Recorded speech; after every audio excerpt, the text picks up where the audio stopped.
Cinema शौकीन सबका स्वागत करता है। आज हम बात करने वाले हैं हंटिंग एमा के बारे में। ये कहानी है एक अकेली लड़की की जो बिहार में कुछ गुंडों के साथ फंस जाती है। वो गुंडे उसे मारने की कोशिश करते हैं मगर उन्हें पता नहीं कि एमा उनके साथ क्या करेगी। कहानी की शुरुआत होती है और हमारे सामने एक स्कूल का दृश्य आता है। यहीं पर हम एक टीचर को देखते हैं जिसका नाम है एमा। आज उसकी आखिरी क्लास है। इस क्लास के बाद लंबी छुट्टी होने वाली है। सारे बच्चे छुट्टियों पे जाने वाले हैं, उसके साथ साथ टीचर्स भी। मगर एमा अपने पिता के पास जा रही है। उसका अपने बॉयफ्रेंड से झगड़ा चल रहा है।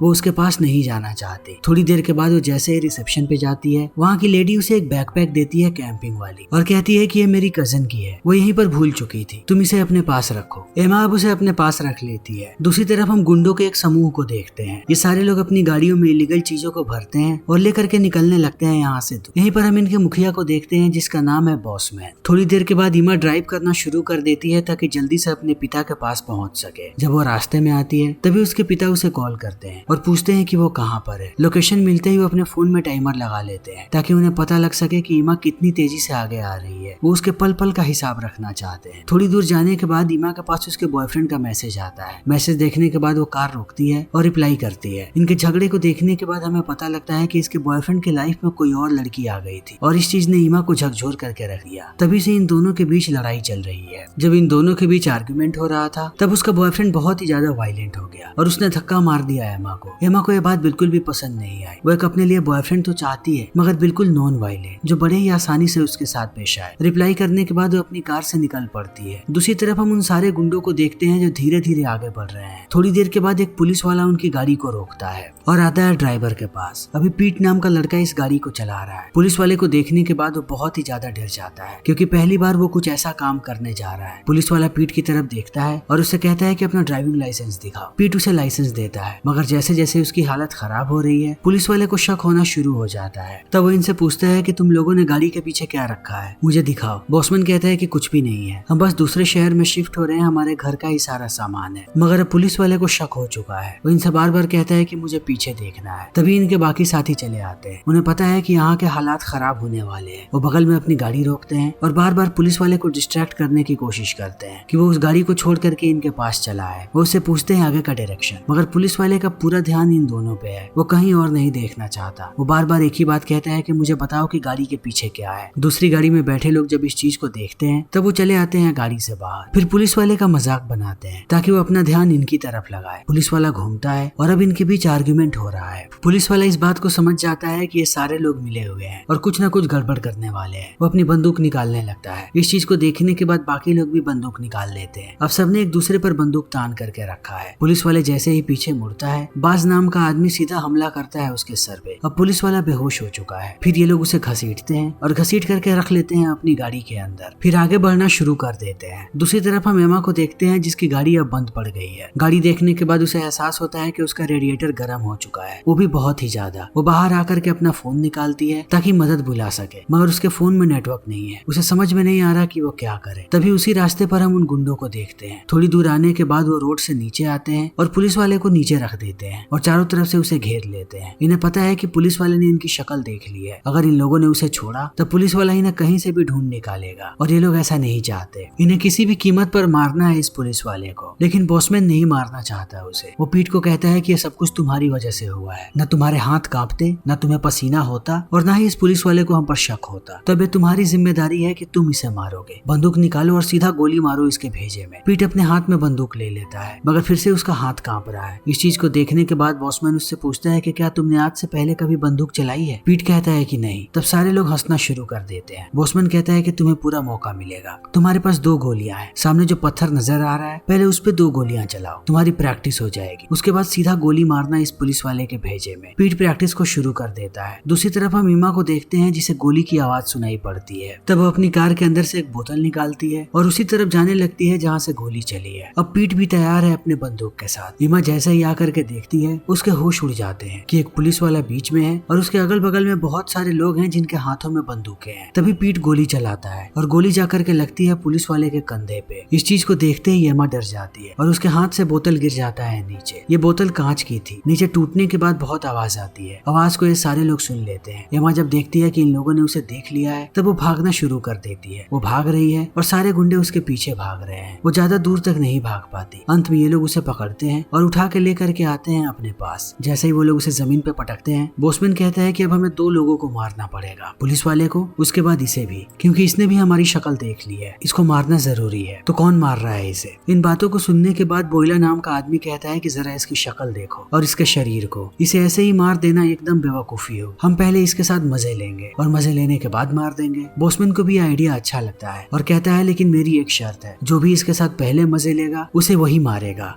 सारे लोग एमा की तरफ देखते हैं थोड़ी देर के लिए और मान जाते हैं, क्योंकि इसके साथ सोने के लिए कोई कुछ भी कर सकता है। तभी एमा की नजर पड़ती है पुलिस वाले पे। वो देखती है कि पुलिस वाला होश में आ चुका है और वो धीरे धीरे रेंगता हुआ जा रहा है अपनी कार की तरफ। वो एमा की तरफ इशारा करता है कि वो कुछ भी ना बोले और शांत रहे। सब लोग बहुत एक्साइटेड है कि अब वो एमा के साथ मजे लेंगे। थोड़ी देर के बाद एक आदमी एक सिक्का निकालता है उछालने के लिए और कहता है कि देखते हैं किसकी किस्मत अच्छी है, जो जीतेगा वो इसके साथ पहले मजे लेगा। बोयला इस चीज को जीत लेता है और अब वो बहुत ही ज्यादा खुश है कि वो एमा के साथ मजे लेने वाला है। वो उसे लेकर के जाने लगता है झाड़ियों की तरफ। तभी पुलिस वाला बैठ जाता है अपनी कार और कार लेकर के भागने लगता है। इस चीज को देखने के बाद सारे लोग अलर्ट हो जाते हैं। बोयला ने एमा के हाथों में हथकड़ी लगाई थी। हथकड़ी लगाने के बाद वो भी भागता है पुलिस वाले के पीछे, मगर जाते समय उसका बेल्ट यहीं पे गिर जाता है। बॉसमैन देखता है कि वो कार से भाग रहा है और बाकी सारे लोग पैदल भाग रहे हैं। पुलिस वाला यहाँ से जल्दी ही भाग जाएगा। तब तुरंत वो अपनी गाड़ी से अपनी स्नाइपर राइफल निकालता है, एक पोजीशन लेता है और सीधा गोली मारता है पुलिस वाले के भेजे। अब पुलिस वाला मर चुका है। दूसरी तरफ एमा अपनी पूरी कोशिश कर रही है कि सामने पड़े बेल्ट को वो खींच सके। बेल्ट में ही हथकड़ी की चाबी है। थोड़ी देर के बाद बेल्ट उसे मिल जाती है। तब वो हथकड़ी की चाबी निकालती है और उसे खोलने लगती है। इसी बीच उसे याद आता है कि उसके पिता ने उसे क्या तालीम दी थी कि अगर वो कभी भी ऐसी सिचुएशन में फंसे तो उसे क्या करना चाहिए। अब एमा भी तैयार है। उसे पता है कि ये लोग इतनी आसानी से उसका पीछा नहीं छोड़ेंगे। सामने ही उसे एक चाकू नजर आता है। वो चाकू लेती है और निकलने लगती है यहाँ से। तब तक सारे लोग वापस चले आते हैं। इसी बीच एमा पहुंच जाती है अपनी कार के पास। वो जरूरी चीजें लेती है और कैंपिंग वाले उस बैकपैक को भी, और निकल पड़ती है यहाँ से दूर जाने के लिए। दूसरी तरफ बॉसमैन जब देखता है कि वो लड़की भाग चुकी है तब वो आग बबूला हो जाता है और सारे लोगों को कहता है कि अगर वो लड़की भाग गई तो हम सारे लोग बर्बाद हो सकते हैं, क्योंकि उसने हमारी शक्लें देख ली है और उसे ये बात भी पता है कि पुलिस वालों को हमने मारा है। तो किसी भी कीमत पर उसे ढूंढ के निकालो, उसकी लाश मुझे चाहिए, चाहे कुछ भी हो जाए। तभी हम एमा के पिता को देखते हैं जो घड़ी की तरफ देख रहा है। उसके मुताबिक अब तक एमा को यहाँ पर आ जाना चाहिए था। वो बाहर आता है और रास्ते की तरफ देखने लगता है कि एमा अब तक यहाँ पर क्यों नहीं आई। थोड़ी देर तक वो वहाँ पे खड़ा रहता है, फिर एमा को कॉल करता है। उसका कॉल भी नहीं लगता। तब वो दोबारा घड़ी की तरफ देखता है और परेशान होने लगता है कि उसकी बच्ची कहाँ पर है। दूसरी तरफ ये सारे लोग तैयार हैं कि किसी भी कीमत पर ये लोग एमा को मारना चाहते हैं। एमा को हम पहाड़ के ऊपर देखते हैं जो बहुत ही ज्यादा परेशान है। वो लंबी लंबी सांसें ले रही है ताकि वो अपने आप को संभाल सके। वो पूरे बैकपैक को चेक करना शुरू कर देती है कि अंदर क्या चीजें हैं, क्या कोई चीज उसके काम आ सकती है या नहीं। थोड़ी बहुत चीजें उसे काम की मिलती है। उसे पता है कि अपनी जान उसे खुद बचानी है। अगर वो उनके हाथ लगी तो वो लोग कभी भी उसे जिंदा नहीं छोड़ेंगे। तभी ये 6 लोग पहुंच जाते हैं उसकी कार के पास और पूरे कार की तलाशी लेने लगते हैं ताकि उसके बारे में कुछ पता लग सके। एमा के सारे पेपर्स यहीं पर हैं। एमा के बारे में उन्हें लगभग चीजें समझ में आ चुकी है। बॉसमैन सबको कहता है कि ये पीहड़ है, यहाँ पर अगर कोई भी चलता है तो उसके पैरों के निशान होते हैं। उसके पैरों के निशान यही होंगे। उन्हें देखो और उनका पीछा करना शुरू करो। वो यहाँ से ज्यादा दूर भाग करके नहीं गई होगी। इसी बीच हम एमा को देखते हैं जो आगे बढ़ रही है। थोड़ी दूर जाने के बाद उसे एहसास होता है कि उसके पैरों के निशान छूट रहे हैं और इससे कहीं वो लोग उसका पीछा कर सकते हैं। तब वो एक चाल चलती है और थोड़ी देर के लिए वो हर एक डायरेक्शन में आगे बढ़ती है ताकि उसे देखने के बाद वो लोग कंफ्यूज हो जाए और तब एक डायरेक्शन में भागने लगती है और वो लोग भी धीरे धीरे आगे बढ़ रहे हैं। इसी बीच एक किसान आगे आ रहा होता है। तभी रोड पे उसे एमा की गाड़ी नजर आती है। वो गाड़ी रोकता है और जाता है देखने के लिए कि आखिर ये किसकी गाड़ी है। तब उसे एमा के पेपर्स नजर आते हैं। पेपर में उसके पिता का भी नाम लिखा है। ये किसान उसके पिता का दोस्त है। इस चीज को देखते ही वो एमा का नाम जोर जोर से चिल्लाता है, मगर कोई भी रेस्पॉन्स नहीं आता। तब वो सीधा कॉल करता है उसके पिता के पास और पूरी बात बताता है कि उसकी बेटी की गाड़ी उसे मिली है बिहार के बीचों बीच, मगर उसकी बेटी यहाँ पर नहीं है। उसे क्या करना चाहिए? एमा के पिता पूछते हैं कि तुम मुझे एग्जैक्ट लोकेशन बताओ, जितनी जल्दी हो सके मैं वहाँ पर आ रहा हूँ। वो वहाँ से चलना शुरू कर देता है। तभी हम बोसमैन के ग्रुप को देखते हैं। ये लोग उस जगह पे पहुंच गए हैं जहाँ से एमा ने हर तरफ पैरों के निशान छोड़े थे। 3 अलग अलग निशानों को देखने के बाद ये लोग कंफ्यूज है और इन्हें समझ में नहीं आ रहा कि ये क्या करे। तब बोसमैन कहता है कि हम 3 टुकड़ी में बट जाएंगे, हर एक टुकड़ी में 2 लोग होंगे। 3 अलग अलग ट्रैक्स पे हम निकलते हैं और जैसे ही किसी को वो लड़की नजर आए वो रेडियो पर सबको इत्तला करेगा। हम सारे लोग मिल करके उसे मारेंगे। इस बात पे सब अग्री करते हैं और अलग अलग रास्ते पे निकल पड़ते हैं। तभी हम एमा को देखते हैं जो बिहड़ में ऐसे ही भटक रही है। बहुत देर भटकने के बाद उसे बहुत ही तेज प्यास लगी है। थोड़ी देर के बाद उसे पानी नजर भी आता जाता है। वो तुरंत पानी के पास पहुंच करके पानी पीना शुरू कर देती है। वो पानी में खोई हुई है, अगल बगल भी नहीं देखती, क्योंकि अभी उसे कैसे भी अपनी प्यास बुझानी है। जब वो पानी पी रही होती है तभी दूर से बोएला उसे देख लेता है और समझ जाता है कि यह वही लड़की है। उसके साथ जो साथी है वो रेडियो निकालता है सबको इत्तला करने के लिए। तब बोएला उसे रोकता है और कहता है कि क्या तुम पागल हो गए हो? अगर उन लोगों को यह बात पता लगी तो सबसे पहले वो लोग आकर के इस लड़की को मारेंगे और हमारी बात नहीं सुनेंगे। जरा एक बार इस लड़की को देखो, मैं अभी भी उसका बलात्कार करना चाहता हूँ। वह बिना मजे लिए उसे नहीं मारना चाहता, तो हम दोनों पहले चल करके उसके साथ मजे लेते हैं, उसके बाद सबको बुलाएंगे और उसका खात्मा कर देंगे। दूसरा आदमी भी मान जाता है। धीरे धीरे ये दोनों आगे बढ़ते हैं। सबसे पहले बोएला आता है यहाँ पर एमा के पास और उस पर बंदूक तान करके कहता है कि पानी का डब्बा मुझे दो, क्योंकि उसे भी प्यास लगी है। एमा डरती हुई उसे डब्बा दे देती है। वो पानी पीता है और बंदूक तानते हुए आगे बढ़ने लगता है। अब उसने एमा पर बंदूक तान के रखा है और उसी बहाने उसे छू भी रहा है। एमा उससे कहती है कि मुझे छोड़ दो, मगर बोएला उसकी बातों को नहीं सुनता और उसका बलात्कार करने की कोशिश करता है। तभी एमा अपना चाकू निकालती है और बार बार स्टैब करती है बोएला को। बोएला को मारने के बाद उसे अपने पिता के शब्द याद आते हैं कि कुछ लोग ऐसे होते हैं जिन्हें मारना ही पड़ता है, जब तक वो मरेंगे नहीं वो दूसरों को शांत नहीं रहने देंगे। तभी हम एमा के पिता को देखते हैं जो पहुंच चुके हैं एमा की गाड़ी के पास। वो किसान अभी भी यहीं पर है। वो चारों तरफ ट्रैक्स को देखने लगते हैं। ट्रैक्स को देखने के बाद कहते हैं कि मेरी बच्ची इधर भाग करके गई है और उसके पीछे 6 लोग और लगे हुए हैं। जितनी जल्दी हो सके मुझे उन तक पहुंचना पड़ेगा, तभी मेरी बच्ची की जान बचेगी। मुझे पता है मेरी बच्ची बहुत स्ट्रांग है, वो आखिरी दम तक उनसे लड़ेगी। मैंने हमेशा ही उसे इसी चीज की ट्रेनिंग दी थी। वो बहुत अच्छा कर रही थी, मगर एक वक्त के बाद जब उसने एक जानवर को गोली मारा तब उसका दिल टूट गया और तब से उसने निश्चय किया कि वो कभी भी हिंसा नहीं करेगी। इसी बात का मुझे डर है कि वो कमीने जब उसके पास जाएं तब कहीं वो उन्हें भी मारने से ना चूके। तभी हम बोएला के दूसरे साथी को देखते हैं जो देख रहा है कि एमा अभी भी वहीं पर खड़ी है, मगर बोएला नजर नहीं आ रहा। तब वो भी डर जाता है और कॉल करके अपने साथियों को पूरी बात बताता है कि एमा उसके सामने ही है। बोएला उसके पास गया था मगर वो नीचे गिरा हुआ है। शायद उस लड़की ने बोएला को मार दिया। जितनी जल्दी हो सके तुम लोग यहाँ पर आओ। सारे आने लगते हैं इस डायरेक्शन में। जब ये लोग ये बातें कर रहे थे तब एमा ने भी वॉकी टॉकी पे सारी बात सुन ली। वो वॉकी टॉकी को लेती है और भागना शुरू कर देती है यहाँ से आगे, और अब बोसमैन का पूरा ग्रुप उसके पीछे भाग रहा है। वो भागती जाती है और ये सारे लोग पीछा करते जाते हैं क्योंकि बोएला का साथी सबसे करीब है एमा के। एमा जैसे ही पहाड़ पे पहुंचती है वो सबको कहती है कि मैं तुम लोगों को एक आखिरी वार्निंग देना चाहती हूँ। मैंने पुलिस वालों को इत्तला कर दिया है। 2 घंटे के अंदर सारे के सारे पुलिस वाले यहाँ पर होंगे, तो तुम्हारे पास भी सिर्फ 2 घंटे हैं। यहाँ से जितना दूर भाग सकते हो भाग जाओ, वरना हमेशा के लिए तुम लोग काल कोठरी में सड़ोगे। बोसमैन कहता है कि चाहे कोई भी आ जाए, आज तुम मेरे हाथों से नहीं बचोगी। ये लोग ऐसे ही आगे भागते रहते हैं और एमा फिर से आगे भाग रही है। थोड़ी देर के बाद वो पहाड़ के ऊपर चली जाती है। तभी हम बोएला के साथी को देखते हैं जो पहाड़ के नीचे है। इस चीज को देखते ही एमा ऊपर से एक पत्थर फेंकती है जो आकर के सीधा लगता है इस लड़के के सर पे। एमा को लगता है कि ये मर चुका है। तब वो नीचे आती है उसके हथियारों को लेने के लिए, मगर वो बंदूक को उठाती उससे पहले ये लड़का उस पर हमला कर देता है और चोक करना शुरू कर देता है। एमा अपनी आखिरी सांसें ले रही है, तभी उसके हाथ में लग जाता है इस आदमी का बंदूक। वो सीधा इसके भेजे में गोली मारती है। ये आवाज बहुत दूर तक जाती है। बोसमैन भी इस आवाज को सुनता है और वॉकी टॉकी पे पूछता है कि क्या हुआ। तब एमा कहती है कि अब दूसरा भी गया, सिर्फ तुम 4 लोग ही जिंदा बचे हो। मैं तुम लोगों का इंतजार कर रही हूँ, आगे आओ और मरने के लिए तैयार हो जाओ। अब इन चारों को पहली बार एहसास हो रहा है कि इन लोगों ने गलत लड़की से पंगा ले लिया। इनकी हालत भी खराब हो रही है क्योंकि बहुत समय से इन लोगों ने पानी नहीं पिया है। एक वक्त के बाद सब डिहाइड्रेट होने वाले हैं, मगर बोसमैन सबको कहता है कि अपने दर्द को संभालो, ये बिखरने का समय नहीं है जब तक हम उस लड़की को नहीं मार देते। फिर सारे लोग आगे बढ़ने लगते हैं। थोड़ी देर के बाद इन्हें एमा थोड़ी दूरी पर नजर आती है। तब बोसमैन अपनी राइफल निकालता है और निशाना लगाता है। जैसे ही ये गोली चलती है एमा गिर जाती है नीचे। तब ये लोग तेजी से भागते हैं ताकि उसे पकड़ सके, मगर थोड़ा और आगे आने के बाद इन्हें एहसास होता है कि एमा फिर से आगे भाग रही है। तब बोसमैन दोबारा अपनी बंदूक निकालता है और फिर से गोली चलाता है, मगर एमा इस बार भी बच जाती है। तब अपने साथियों को कहता है कि मैं यहीं पर हूँ, वो मेरे निशाने पर है, मैं ऐसे ही निशाना लगा करके रखूंगा ताकि वो यहाँ से दूर न भाग सके। तब तक तुम लोग धीरे धीरे उसके पास जाओ। बाकी 3 लोग आगे बढ़ने लगते हैं। इसी बीच एमा चली जाती है घर के अंदर। उसे लोहे का एक खंजर नजर आता है। तब वो उसे लेकर के अपने पास रख लेती है। जैसे ही इनका साथी घर के अंदर दाखिल होता है एमा सीधा उसे स्टैब करती है। तब बाकी के 2 लोग शांत हो जाते हैं। उन्हें समझ में नहीं आता कि आदमी बाहर क्यों नहीं आ रहा है। तभी बोसमैन देखते हैं कि पीट ऐसे ही बाहर खड़ा है और वो अंदर नहीं जा रहा और न ही कुछ ढूंढ रहा है। तब बोसमैन उसे कहता है कि अगर तुम यहीं रहे तब हम तुम्हें यहीं पर छोड़ करके चले जाएंगे और यहीं सड़ते रहोगे, तुम जा करके उस लड़की को ढूंढना शुरू करो। इस बात को सुनते ही पीट जाने लगता है सामने जहाँ उसका साथी गया था। वो भी जाता है उसी घर के अंदर। तभी एमा उसे पकड़ लेती है और उसके बंदूक को छीनती है। फिर चाकू को जैसे ही उसके गले पर रखती है वो गिड़गिड़ाने लगता है और कहता है कि मैंने कभी किसी को नहीं मारा, मैं इनकी तरह नहीं हूँ, मुझे जिंदा छोड़ दो, मैं तुम्हें कभी भी चोट नहीं पहुंचाना चाहता था। इन बातों को सुनने के बाद एमा शांत हो जाती है और छोड़ देती है इसे। तभी आदमी भागते हुए आता है बाहर और सबको चिल्ला करके बताने लगता है कि एमा इसी घर के अंदर है। इस चीज को देखते ही एमा चाकू फेंक करके मारती है और वो चाकू आकर के सीधा घुस जाता है पीठ के पीठ में। ऊपर से बोसमैन भी परेशान है। वो बाज को आवाज देता है मगर बाज भी उसकी आवाजों को नहीं सुनता। उसे लगता है कि सारे लोग मर चुके हैं। तब धीरे धीरे वो आगे बढ़ने लगता है इस गाँव की तरफ। इसी बीच हम बाज को देखते हैं जो एक घर के अंदर है। तभी एमा चली आती है उस घर के अंदर। ये दोनों लड़ना शुरू कर देते हैं। एमा अब जमीन पे गिरी हुई है और बाज ने उसके ऊपर बंदूक तान करके रखा है। तब एमा उसके दिमाग से खेलती है और कहती है कि तुम एक लड़की को ऐसे ही मारोगे बंदूक से? अगर लड़ना है तो मुझसे आकर के 2 हाथ करके देखो, तब तुम्हें अपनी मर्दानगी का एहसास होगा। ये बात बाज के दिल पे लग जाती है। उसका मेल ईगो हर्ट हो जाता है। वो अपनी बंदूकों को फेंकता है और कहता है कि अब मैं तुम्हें सिखाऊंगा कि औरतों की जगह सिर्फ किचन में होती है और अगर तुम लोग कभी भी किचन से बाहर आए तो तुम लोगों का हश्र क्या होगा। वो एमा पे टूट पड़ता है और उसे पीटता भी है मगर थोड़े समय पहले उसने गंदा पानी पी लिया था, इसीलिए उसकी हालत खराब हो रही है और एमा भी इस चीज का फायदा उठाती है। वो बार बार मारती है उसे और एक वक्त के बाद वो जैसे ही नीचे गिरता है वो उसके सर पे एक मेटल से मारने लगी है। तब तक मारती है जब तक उसके सर के चीथड़े ना उड़ जाए। अब सारे लोग मर चुके हैं, सिर्फ बोसमैन ही जिंदा बचा है। वो जैसे ही बाहर आती है देखती है कि बोसमैन ने उस पर बंदूक तान करके रखा है। तब वो बोसमैन को भी यही बात कहती है कि तुम मुझे ऐसे ही मार दोगे, मुझे एक मौका दे करके देखो। बोसमैन हंसता है और कहता है कि ठीक है, तुम्हारे पास एक मौका है, तुम्हारे हाथ में भी बंदूक है, हम गन डुएल खेलते हैं। जिसने पहले गोली चलाई वो सामने वाले को मार गिराएगा।